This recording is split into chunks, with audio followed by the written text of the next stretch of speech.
Hello friends, जैसे कि आप सब जानते हैं हम कर रहे थे जेकेएसएसबी जेई का सिलेबस कर रहे थे, जेकेएसएसबी जेई सिविल का सिलेबस कर रहे थे।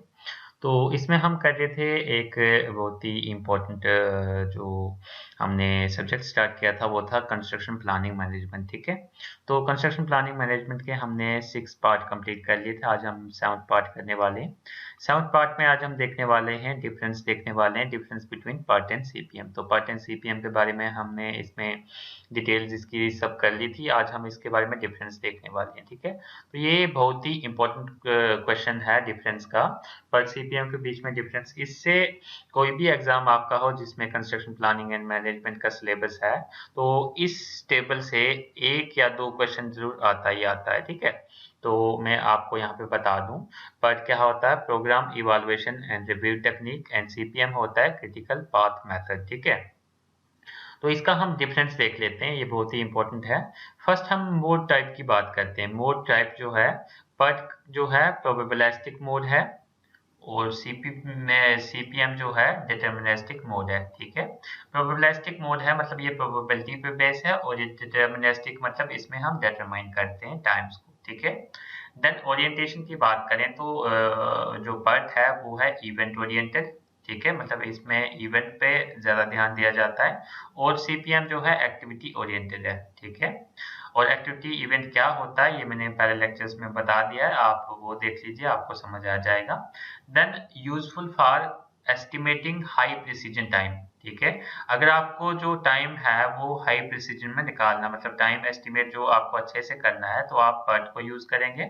लेकिन अगर आपको जो है अच्छे से टाइम को नहीं एस्टिमेट करना, तो आप सीपीएम को यूज कर सकते हैं। ठीक है, अब एस्टिमेशन की बात करें तो जो PERT है उसमें हम 3 टाइम्स को एस्टिमेट करते हैं। 3 टाइम्स अब आपको मैंने बताए हैं, एक ऑप्टिमिस्टिक टाइम है, मोस्ट लाइकली टाइम है, और पेसिमिस्टिक टाइम है, ये आपको पता ही है।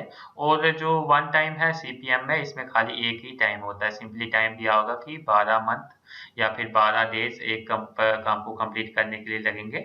लेकिन यहाँ पे जो PERT में दिया होता है वहाँ पे सिंपली नहीं दिया होता कि कितने दिन लगेंगे, वहाँ पे दिया होता है, मान लो 12 दिन यहाँ पे लिखा है, यहाँ पे दिया होगा कि आपको 9 दिन मिनिमम लग सकते हैं, आपको सॉरी 9 दिन कम से कम, मिनिमम आपको 10 दिन, और मैक्सिमम आपको लग सकते हैं 15 दिन, तो ऐसे दिया होगा कुछ। ठीक है, उसके बाद हम बात करते हैं असेसमेंट ऑफ एक्टिविटी ड्यूरेशन की बात करें। Accurate duration of activity is not estimated. ठीक है, तो इसमें जो है एक्यूरेट ड्यूरेशन हम एक्टिविटीज का नहीं निकाल सकते। ठीक है, जो एक्यूरेट ड्यूरेशन है एक्टिविटीज का वो हम एस्टिमेट नहीं कर सकते PERT से। ठीक है, लेकिन हम बात करें इसकी सीपीएम की, तो जो एक्टिविटीज का ड्यूरेशन है एक्यूरेट ड्यूरेशन वो हम एस्टिमेट कर सकते हैं। ठीक है, उसके बाद नेक्स्ट पॉइंट की बात करें क्लासिफिकेशन ऑफ एक्टिविटीज। ठीक है, does not classify activities based on critical or non critical activities। ठीक है, तो इसमें हम क्लासिफाई नहीं कर सकते। ठीक है, PERT में हम क्लासिफाई नहीं कर सकते क्रिटिकल एक्टिविटी के बेस पे और नॉन क्रिटिकल एक्टिविटीज के बेस पे। ठीक है, कि वो कौन सी क्लासिफिकेशन है उसकी। ठीक है, लेकिन इसमें हम क्लासिफाई कर सकते हैं, सीपीएम में हम एक्टिविटीज को क्लासिफाई कर सकते हैं on the basis of critical and non critical nature. ठीक है, उसके बाद हम बात करें इसकी एक्टिविटी टाइप पे। एक्टिविटी टाइप जो है PERT वाली है हमारे पास अनप्रिडिक्टेबल, और ये है प्रिडिक्टेबल। मतलब ये अनप्रिडिक्टेबल होती है PERT वाली एक्टिविटी। ठीक है, मतलब हम अनप्रिडिक्टेबल का मतलब हो गया कि जिसका हमें कोई पता ना हो, प्रिडिक्टेबल हो गया मतलब जिसका हम पता लगा सकते हैं। ठीक है, और इसमें जॉब टाइप की बात करें तो PERT जो है PERT नॉन रिपीटेटिव जॉब है, और सीपीएम जो है रिपीटेटिव जॉब है। रिपीटेटिव का मतलब होता है दोबारा रिपीट करना। ठीक है, देन हम मेजर एप्लीकेशन की बात करें, ये बहुत ही इंपॉर्टेंट पॉइंट है। एप्लीकेशन मतलब PERT कहाँ पे यूज होता है, तो PERT जो है आपका यूज होता है रिसर्च एंड डेवलपमेंट प्रोजेक्ट्स में। तो ये क्वेश्चन बहुत ही एग्जाम में आता है कि PERT हम कहाँ पे यूज करते हैं, रिसर्च एंड डेवलपमेंट प्रोजेक्ट्स पे। ठीक है, और जो सीपीएम है वो हम यूज करते हैं, सीपीएम टेक्निक जो है कंस्ट्रक्शन प्रोजेक्ट्स में हम यूज करते हैं। ठीक है, उसके बाद हम देखें तो इसकी जो मेजर फोकस जो होता है PERT का, PERT का जो मेजर फोकस होता है वो टाइम के ऊपर होता है। ठीक है, टाइम को एस्टिमेट करना। लेकिन जो सीपीएम का मेजर फोकस होता है वो टाइम कास्ट दोनों को एस्टिमेट करना मेजर फोकस होता है सीपीएम का, ठीक है। उसके बाद अनसर्टेनिटी की कंसिडरेशन देखें कि अनसर्टेनिटी मतलब किसमें, तो इसमें PERT में अलाउड होती है और सीपीएम में अलाउड नहीं होती, ठीक है। उसके बाद हम बात करें PERT में कॉमन टेक्नोलॉजीज, मतलब कौन कौन सी चीज हम यूज करते हैं, स्लैक फाइंड करते हैं, नेटवर्क डायग्राम हम यूज करते हैं, और इवेंट्स हमारे पास यहाँ पे होते हैं PERT में, ठीक है। और सीपीएम की बात करें, इसमें हमारे पास फ्लोट होता है, नोट्स होती हैं, डायग्राम्स होती हैं, ठीक है। और क्रैशिंग टाइम की बात करें तो PERT में हमारे पास क्रैशिंग टाइम नहीं होता, और सीपीएम में हमारे पास क्रैशिंग टाइम भी होता है, ठीक है। तो ये जितने भी पॉइंट मैंने बताए बड़े इंपॉर्टेंट पॉइंट हैं, सारे पॉइंट्स आपको ध्यान से देखने हैं। तो आपको इसमें से कम 1 या 2 क्वेश्चन हर एक एग्जाम में पूछे जाते हैं, तो आप इसको ध्यान से देखें, ठीक है। आई होप ये पॉइंट्स आपको समझ भी आ गए होंगे। फिर भी कोई डाउट हो आप कमेंट सेक्शन में पूछ सकते हैं। नेक्स्ट हमारे पास क्वेश्चन है how to make a PERT chart, ठीक है। PERT का हम चार्ट कैसे बनाएं, ठीक है। तो हमने PERT के चार्ट हमने पीछे चार्ट देखे थे, लेकिन हम बनाएं कैसे ये हमने देखना है, ठीक है। तो यहाँ पे प्रोसीजर लिखा हुआ है, हम PERT के चार्ट को कैसे बनाएं। सबसे पहले तो आपको क्या करना है, identify task and milestone of the project. सबसे पहले तो आपको टास्क आइडेंटिफाई करने हैं, उसके बाद माइलस्टोन आपको आइडेंटिफाई करने। जैसे कि टास्क किससे डिनोट करते हैं हम, सर्कल से या फिर स्क्वायर से, और जो एरो से हम डिनोट करते हैं वो एक्टिविटीज हैं, ठीक है। जैसे मैं यहाँ पे फिर से बना देता हूँ, ये आ गया डी, ठीक है, ये आ गया ए बी, ये आ गया सी और ये आ गया डी, ठीक है। तो इसको बनाना कैसे, सबसे पहले तो हमने टास्क को आइडेंटिफाई करना, कितने टास्क है, ठीक है। तो जिस हिसाब से टास्क है उस हिसाब से नेटवर्क बनता है। Plan activities sequentially based on milestone, जितने भी आपके पास माइलस्टोन है, जितने भी आपके पास टास्क है, उसके अकॉर्डिंग आपको उसको प्लान करना है, एक्टिविटीज को सिक्वेंशली, मतलब कौन सी एक्टिविटी कब होने वाली है वो सिक्वेंशली आपको मेंटेन करना है, ठीक है। उसके बाद आपको एस्टिमेट करना है टाइम, ठीक है।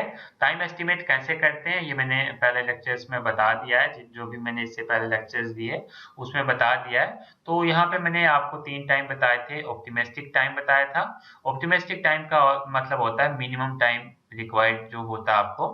पेसिमिस्टिक टाइम होता है मैक्सिमम टाइम रिक्वायर्ड, ठीक है। उसके बाद मोस्ट लाइकली टाइम आपके पास होता है, जिसमें कि आपके पास मोस्ट लाइकली टाइम, ठीक है। मोस्ट लाइकली टाइम मतलब मिनिमम टाइम, मिनिमम नहीं बोल सकते, मतलब ऐसा टाइम जिसमें भी कोई इश्यू ना हो हमारे पास, ठीक है। एक मतलब प्रॉपर टाइम, ठीक है।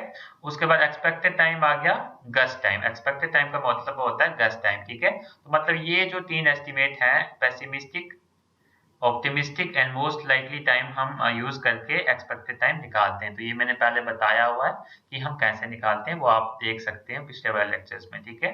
उसके बाद नेक्स्ट है determine the critical path and interpreted timeline, ठीक है। ये टाइम एक्सपेक्ट करने के बाद जो गेस्ट टाइम हमने निकाला, उसके बाद हम क्रिटिकल पाथ फाइंड करेंगे और उसको इंटरप्रेट करेंगे टाइमलाइन के साथ कि जो हमारे पास जो काम है वो प्रॉपर चल रहा है या नहीं चल रहा। उसके बाद हम क्या करेंगे, update the chart as the project progress, ठीक है। उसके बाद चार्ट को अपडेट करेंगे ताकि हमें प्रोजेक्ट की प्रोग्रेस का पता चल जाए, ठीक है। तो जो PERT है इसके लिए बहुत सारी वेबसाइट्स हैं, बहुत सारे सॉफ्टवेयर्स हैं जिससे हम PERT का चार्ट बना सकते हैं, ठीक है। तो वो मैं यहाँ पे नहीं बताऊंगा क्योंकि उनकी बात अभी नहीं चल रही है, वो हमें इम्पोर्टेंट नहीं है इस सिलेबस के अकॉर्डिंग, ठीक है। आई होप आपको समझ में आ गया होगा कि PERT चार्ट हम कैसे बनाएं, ठीक है। नेक्स्ट हमारे पास है topic how to make a CPM chart. जैसे कि हमने PERT चार्ट की बात की, तो अब हम बात करते हैं कि सीपीएम चार्ट को हम कैसे बनाएं, ठीक है। तो सीपीएम चार्ट को बनाने के लिए सबसे पहले तो हम आइडेंटिफाई करेंगे ईच एक्टिविटी को, ठीक है। जितनी भी एक्टिविटीज हैं उन सबको आइडेंटिफाई करेंगे, ठीक है।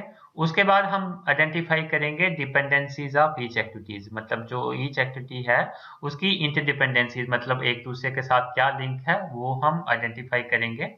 उसके बाद हम क्रिएट करेंगे नेटवर्क डायग्राम बनाएंगे, ठीक है।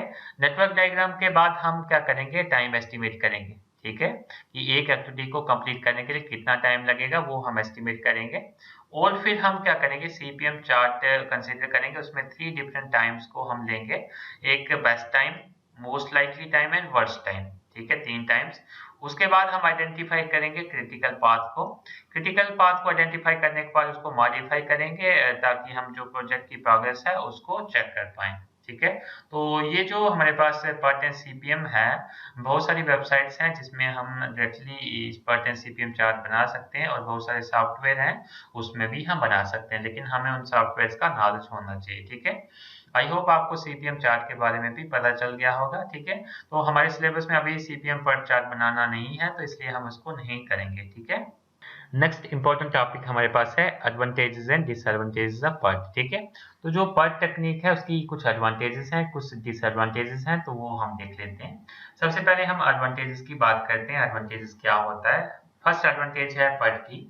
PERT is beneficial for conducting what if analysis। what if analysis का मतलब क्या होगा? By analyzing the PERT critical path, the likelihood and different levels of uncertainties can be identified। मतलब जो भी likelihoods हैं और जो uncertainties हैं, मतलब प्रोजेक्ट में जो हमारे पास दिक्कतें आने वाली हैं, हम उन्हें क्या कर सकते हैं? एनालाइज कर सकते हैं। ठीक है। एनालाइज करेंगे, हमें पता चल गया दिक्कत का, तो उसको हम रेक्टिफाई कर सकते हैं।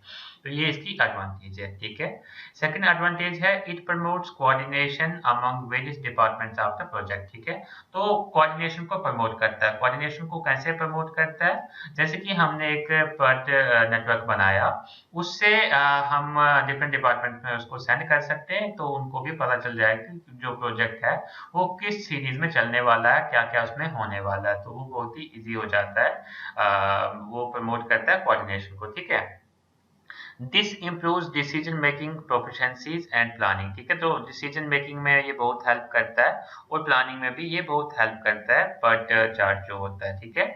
Through coordination ample data is also available that makes it easier for project management. ठीक है।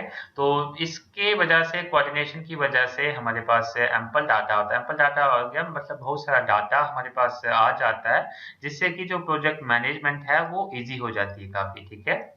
नेक्स्ट हम बात करें PERT network allows an analysis of all activities which tell whether the project will be completed within the budget. ठीक है। तो जैसे कि हमने PERT नेटवर्क बनाया, तो उससे हम क्या करते हैं, वो हमें लो करता है एक्टिविटीज को एनालाइज करने में। ठीक है। एक्टिविटीज जैसे ही हमने एनालाइज कर ली, तो हमें उससे टोटल जो बजट है, जो प्रोजेक्ट की टोटल बजट है, और जो जिस बजट में प्रोजेक्ट कंप्लीट होना है, वो हमें पता चल जाती है, जिससे कि हम अपना जो काम है वो इजिली स्टार्ट कर सकते हैं। ठीक है। उसके बाद हम बात करते हैं PERT displays the critical path. ठीक है। PERT क्या करता है? डिस्प्लेस करता है क्रिटिकल पाथ को, which identify activities that can not be stayed under any condition. ठीक है। तो मतलब क्रिटिकल पाथ को हमें आइडेंटिफाई करता है। उसके बाद क्रिटिकल पाथ जैसे ही हमें पता चल गई, उसके बाद कुछ ऐसी एक्टिविटीज हो जाती हैं, होती हैं उसमें, जो हम आइडेंटिफाई कर सकते हैं कि जो एक्टिविटीज हमारे पास दिक्कत कर रही है या नहीं होने वाली है, तो उसको हम उसकी जगह पे हम कोई अल्टरनेटिव ला सकते हैं। ठीक है।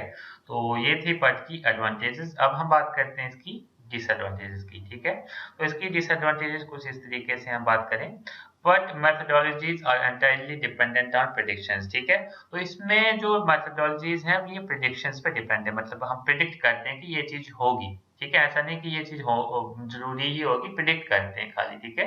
which can lead to going overboard on estimated budget। मतलब वो हो सकता है कि उससे जो एस्टिमेटेड बजट हमने किया है, मतलब इतना पैसा मान लेते हैं हमारे पास 1 लाख रुपए लगेगा, तो वो ज्यादा भी लग सकता है। ठीक है। और बजट भी जा सकता है, कि ये प्रेडिक्शंस है खाली, ये हमारे पास कोई प्रूफ नहीं है, प्रेडिक्शंस है। ठीक है। It is less accurate to implement as there is no data available to model a project, since it is only used for non-repetitive jobs। ठीक है। तो ये बहुत ही इंपॉर्टेंट पॉइंट है कि ये नॉन रिपीटेटिव जॉब्स के लिए यूज होता है। जो PERT है नॉन रिपीटेटिव जॉब्स के लिए यूज होता है। तो ये जो है लेस एक्यूरेट है। लेस एक्यूरेट क्यों है? क्योंकि ये नॉन रिपीटेटिव जॉब्स के लिए यूज होता है। ठीक है। उसके बाद हम बात करते हैं PERT is time focused and hence delays in activities can lead to several issues। ठीक है। तो हम बात करें PERT जो है टाइम फोकस्ड है, मतलब ये टाइम पे ज्यादा फोकस देता है, तो इसकी वजह से हमारे पास जो डिलेज हैं एक्टिविटीज में वो आ सकते हैं, कुछ सेवरल इशू आ सकते हैं। ठीक है। तो आई होप आपको इसकी एडवांटेजेस डिसएडवांटेजेस PERT की समझ में आ गई होंगी। फिर भी कोई डाउट हो आप कमेंट सेक्शन में पूछ सकते हैं। नेक्स्ट हमारे पास इंपॉर्टेंट टॉपिक है advantages and disadvantages of CPM। ठीक है। This means critical path method. ठीक है। तो क्रिटिकल पाथ मेथड की कौन कौन सी एडवांटेजेस है, कौन कौन सी डिसएडवांटेजेस है, वो हम देख लेते हैं। फर्स्ट एडवांटेज है सीपीएम आइडेंटिफाइज डिपेंडेंसीज एफिशिएंटली। मतलब जो डिपेंडेंसीज हैं एक एक्टिविटी की दूसरी एक्टिविटी के साथ वो प्रॉपर्ली डिफाइन होती हैं सीपीएम में, ठीक है। सेकेंड पॉइंट है it can identify critical activities that are of priority. मतलब क्रिटिकल एक्टिविटीज ये आइडेंटिफाई कर देता है, तो हमें पता चल गया कि क्रिटिकल एक्टिविटी है तो उसको हम क्या करते हैं, प्रायोरिटी देते हैं, मतलब उसको क्रिटिकल एक्टिविटी को ज्यादा ध्यान देते हैं, ठीक है। CPM takes into account the resources required for the project in the most efficient way or effective way, ठीक है। जो भी हमारे पास resources यूज होंगे उसको ये पहले से ही हमें मतलब पता चल जाता है सीपीएम के नेटवर्क के थ्रू, जिससे हमें उसकी जो मेंटेनेंस है या फिर जो उसकी हैंडलिंग है उसको हम अच्छे से कर सकते हैं, ठीक है। नेक्स्ट बात करें हम पॉइंट की, project managers can determine the precise cost and time required to complete the project. मतलब प्रिसाइज कास्ट को डिटरमाइन कर सकते हैं और कब प्रोजेक्ट कंप्लीट होगा प्रिसाइजली हम उसको डिटरमाइन कर सकते हैं, ठीक है। प्रिसाइज हो गया मतलब अच्छे तरीके से हम पता लगा सकते हैं, अच्छे तरीके का मतलब हो गया कि हम प्रॉपर टाइम और प्रॉपर कास्ट हम इसमें डिटरमाइन कर सकते हैं, ठीक है। CPM offers an efficient technique to assess the procedural and technique changes that might occur, ठीक है। तो मतलब जो इसमें efficient टेक्निक बताता है CPM, ठीक है, जिसमें कि हमारे पास जो टेक्निकल और प्रोसीजर चेंजेस जो है उस जो अकर करती हैं प्रोजेक्ट में वो हमें बता देता है, ठीक है। उसके बाद हम इसकी डिसएडवांटेजेस की बात अगर हम करें तो इसकी काफी सारी डिसएडवांटेजेस भी हैं। फर्स्ट हम देख लेते हैं, CPM can be extremely complicated to implement in case of large scale projects. तो अगर हम लार्ज स्केल प्रोजेक्ट्स की बात करें तो उस केस में ये एक्सट्रीमली कॉम्प्लिकेटेड हो जाता है सीपीएम वाला मेथड, ठीक है।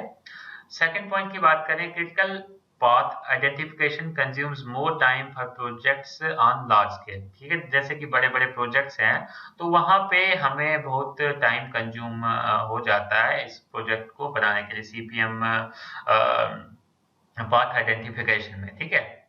Then creating a CPM can be time consuming at all. मतलब सबसे ज्यादा इसकी डिसएडवांटेज क्या है कि ये टाइम कंज्यूमिंग है, बहुत टाइम कंज्यूमिंग है, इसलिए इसकी ये जो है नुकसान है इसका। CPM is not effective to comply with sudden changes in the project midway, ठीक है। तो जैसे कि हम अगर मिडवे पे कोई चेंज करना चाहते हैं तो ये जो CPM है ये इतना इफेक्टिव नहीं है, ठीक है। आई होप आपको सब चीजें समझ में आ गई होंगी, फिर भी आपको कोई डाउट हो आप कमेंट सेक्शन में पूछ सकते हैं। Thank you. और अभी तक आपने चैनल को सब्सक्राइब नहीं किया तो प्लीज सब्सक्राइब कर लें। अगर वीडियो अच्छी लगे तो अपने फ्रेंड्स को के साथ शेयर करना मत भूलें और बेल आइकन को जरूर प्रेस करें ताकि आपके पास जो इम्पोर्टेंट नोटिफिकेशन आ सके। Thank you.